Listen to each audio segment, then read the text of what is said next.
When the Minnesota Vikings drafted Baylor defensive lineman James Lynch in the 4th round, I was hyped. I was pumped. I absolutely love this meat and potatoes lunch meat pail, but just what all the cliches you can throw out there, just the gritty, grindy, getting after it, James Lynch. I loved him, right? But the question did arise: where were the Vikings going to play him? Was he going to be on the edge? Was he going to be inside? Was he going to be both? Sure, because on the edge, you got a Fadi right to start opposite Danielle Hunter. Looks like that's going to come to fruition, which is great. DJ Wanham was drafted ahead of him coming out of South Carolina and is likely going to be a traditional hand-the-dirt defensive end. So where does the pride of Baylor fit in to this grand scheme of things? So let's talk about it today. So quick background, 6'4", 289.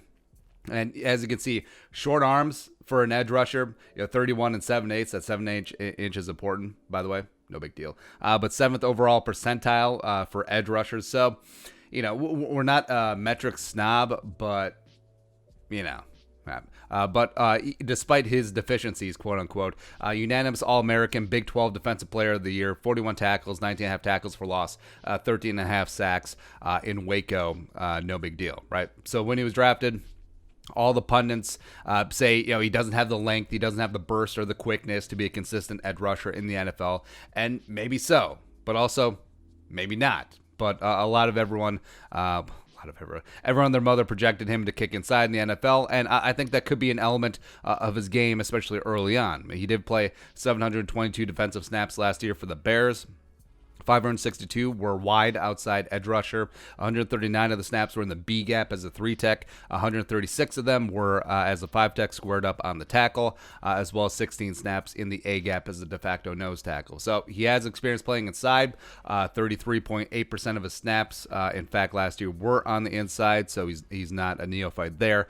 And I do think that this is different than, say, like a Hercules Mataafa, who coming into the Vikings. Because with Herc, he was a defensive tackle at Washington State. That's what he was, except he came in at like 254 pounds. Now, James Lynch is already 289, which is the weight that Herc has bulked up to, right? So 289 could probably get to 300, maybe 310 if they wanted to get him there this offseason, which, with the quarantine, probably pretty easy. I think all of us could easily add 15, 20 pounds if we wanted to. And also, coming out of Baylor, he already had a great anchor. He already has a phenomenal bull rush. Also plays with a low center of gravity and is an excellent hand fighter, both of which are major for playing inside on the defensive side of the ball. So I think that he is better suited to play inside that a lot of, because that's the thing where it's like offensive tackle kicking in the guard. It's almost like, all right, so if this guy doesn't check all the boxes as an edge rusher, we'll just kick him inside. It's not always a perfect fit,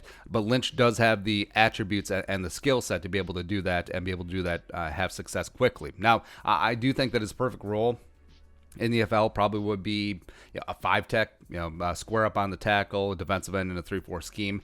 But as we talked about, the Vikings, the signs are there that they potentially could be incorporating more 3-4 front looks. But in the truncated offseason, maybe the Vikings slow the roll a little bit on that move to a 3-4. So I think you will see a sprinkling of James Lynch at 3-tech. I think he'll be firmly in that competition where you have Armand Watts, maybe Shamar Stephen is still in that mix, probably not. Jalen Holmes, Jaleel Johnson, of course, Hercules Mataafa. So I think Lynch could throw his hat into the ring in that derby, and hell, maybe he comes away with the starting 3-tech job. It's not out of the realm of possibility, or you could see him quite a bit as a rotational edge rusher as well. DJ Wanham, Anthony Zettel, who could also kick inside. He played a defense tackle at Penn State as well, plus James Lynch in there. But just get him on the field. Get 66 on the field, even though I think after 90-man or 53-man cuts, I don't think he's going to be wearing 66, so maybe don't buy your James Lynch jersey. That's just a weird-ass number. Actually, it works for him. Screw it. Stick with 66. But just get James Lynch on the field. I think good things will happen. All right, so your thoughts.